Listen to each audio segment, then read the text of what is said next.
ప్రియులారా, ఆయన మన కోసము లేచి ఆయన పరలోకాన్ని మనందరి కోసము సిద్ధపరుస్తున్నాడు.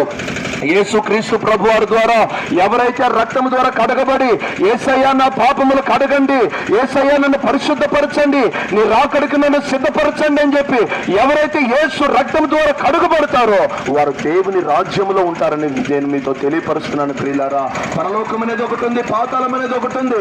యేసుక్రీస్తు ప్రభువారు మనందరి కోసం ప్రాణత్యాగం చేసింది. ఎందుకంటే మనము యుగ యుగాలు దేవుని రాజ్యములో సంతోషాన్ని, ఆనందాన్ని, నెమ్మదిని పొందాలని దేవుని ఆలోచన ఉన్నది కనుక ఆ సంతోషాన్ని, ఆ ఆనందాన్ని మనం పొందాలంటే మొట్టమొదటిగా యేసుక్రీస్తు ప్రభువారిని అంగీకరించండి. నువ్వు రోగంతో ఉన్నా, వ్యాధితో ఉన్నా, భూలోకంలో ఉన్న సమాధానాన్ని, ఆనందాన్ని, ఆరోగ్యాన్ని అనుభవిస్తావు.